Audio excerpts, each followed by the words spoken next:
cuti melahirkan diberikan setelah ASN wanita menjadi aparatur sipil negara selama 3 kali melahirkan.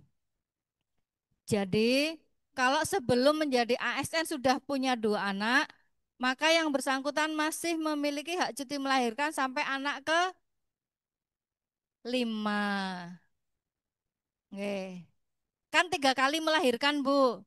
Nggih. Sebelum jadi ASN sudah punya anak 2. Nggih. Ada yang mau ditanyakan, Bu, terkait cuti melahirkan? Nggih.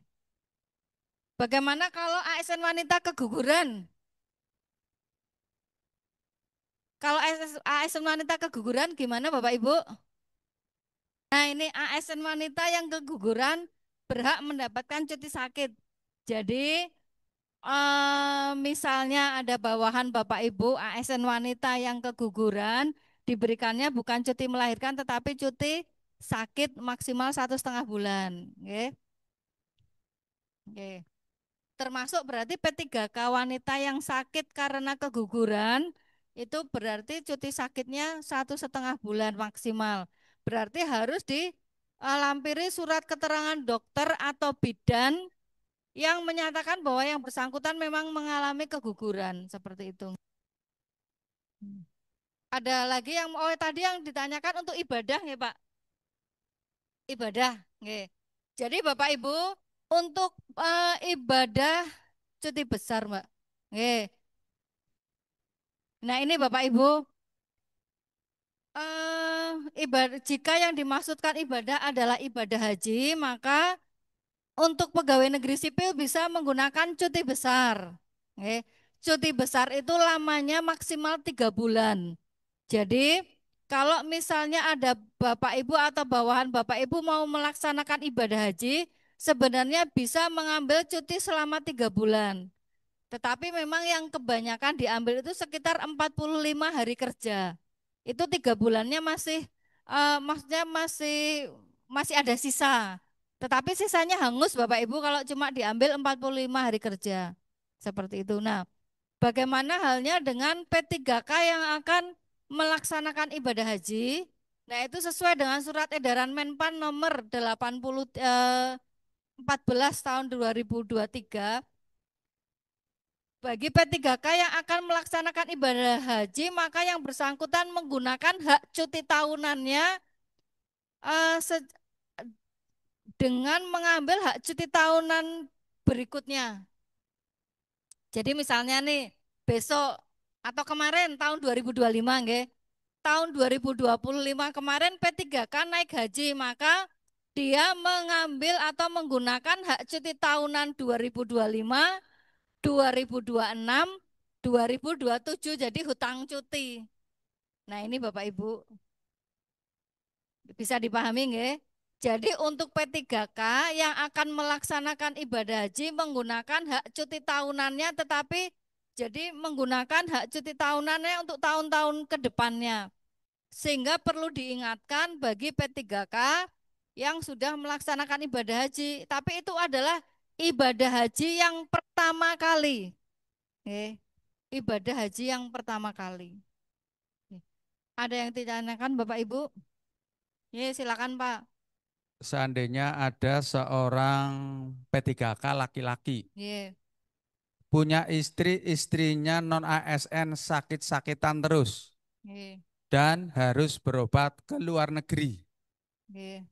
Bagaimana sikap saya memberikan izin terhadap si suaminya karena Yang dia P3K. belum punya anak Okay. dan sakit-sakitan berobatnya ke luar negeri Negeri. terus. Okay. Mohon Okay.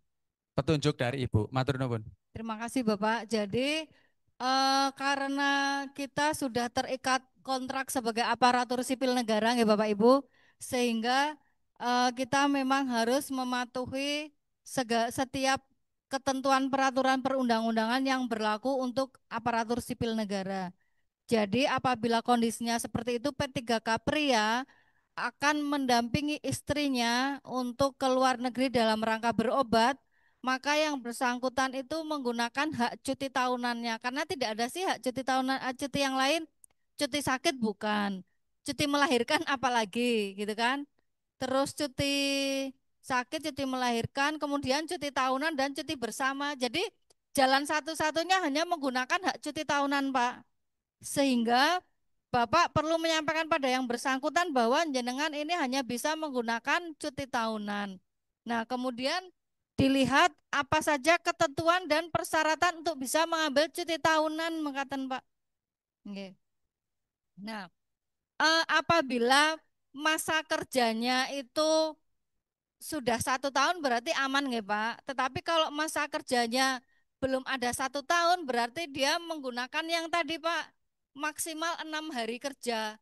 Tetapi harus dilampiri surat keterangan rawat inap di sana, di luar negeri misalnya di Malaysia apa di Singapura seperti itu. Oke. Jadi kalau yang bersangkutan mengajukan cutinya itu lebih dari 6 hari kerja, kalau misalnya masa kerjanya belum 1 tahun, berarti nanti yang bersangkutan tidak diperkenankan. Tapi kalau masa kerjanya P3K sudah ada 1 tahun, berarti dia boleh lebih mengambil 6 hari kerja maksimal 12 hari kerja. Tetapi kalau yang bersangkutan masa kerja sebagai P3K-nya sudah 2 tahun lebih dan tahun sebelumnya belum diambil, itu bisa digunakan. Sangat dipahami nggih Pak nggih? Nggih. Nah, ini Bapak Ibu ada perbedaan lagi terkait dengan pemberian penghasilan bagi PNS yang melaksanakan ibadah haji dengan P3K yang melaksanakan ibadah haji. Tadi secara cuti sampun nggih. Kalau PNS menggunakan cuti besar, kalau P3K menggunakan cuti tahunan. Cuti tahunan tahun-tahun tahun-tahun yang akan datang. Nah, pegawai negeri sipil melaksanakan ibadah ibadah haji dengan menggunakan cuti besar. Nah, ini nanti penghasilannya yang bisa diterima adalah yang ini Bapak Ibu. Yang bersangkutan tidak berhak mendapatkan tunjangan jabatan. Ini yang harus diingat. Oke. Jadi PNS melaksanakan ibadah haji menggunakan cuti besar. Yang bersangkutan tidak berhak menerima tunjangan jabatan. Yaitu yang tadi tunjangan struktural, tunjangan fungsional, dan tunjangan umum. Bisa dipahami nggih?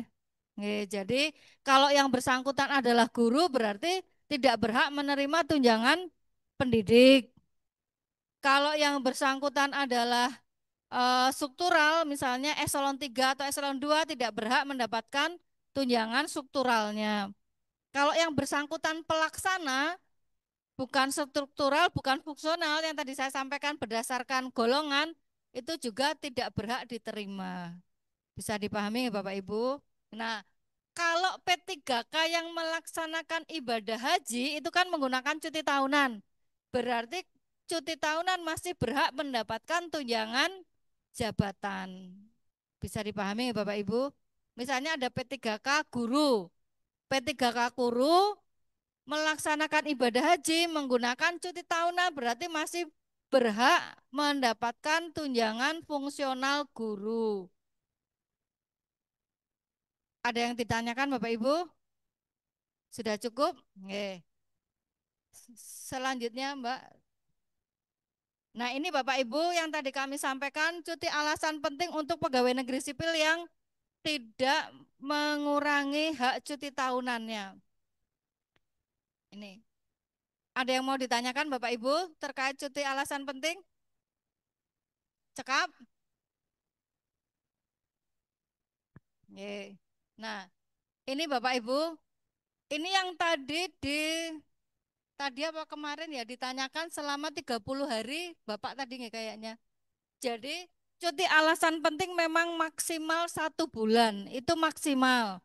Namun kalau misalnya ada PNS mengajukan cuti alasan penting untuk melangsungkan perkawinan. Nah ini tinggal dilihat kondisinya ya Bapak Ibu. Jika yang bersangkutan dengan pasangannya itu sama-sama di Cilacap mengajukan cuti 1 bulan, nah itu ya perlu dipertimbangkan kalau meninggalkan tugas 1 bulan apa iya kan kayak gitu. Nah itu bisa pertimbangan. Paling yang biasa kita berikan itu sekitar 10 hari kerja. Nah Beda lagi apabila ternyata pasangannya, calon suaminya misalnya pernah ada calon suaminya adalah TNI di Aceh, Bapak Ibu. Nah, itu bisa kita berikan 1 bulan seperti itu. Nah, ini perbedaan antara PNS dan P3K. Jadi kalau PNS cuti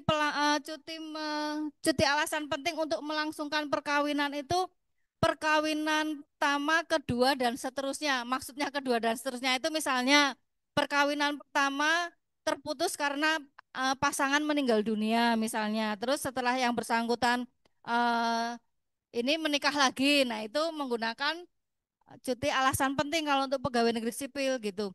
Tetapi beda lagi sama P3K karena kan P3K hanya punya hak cuti tahunan gitu. Gitu. Ada yang mau ditanyakan Bapak Ibu? Sudah jelas nggih?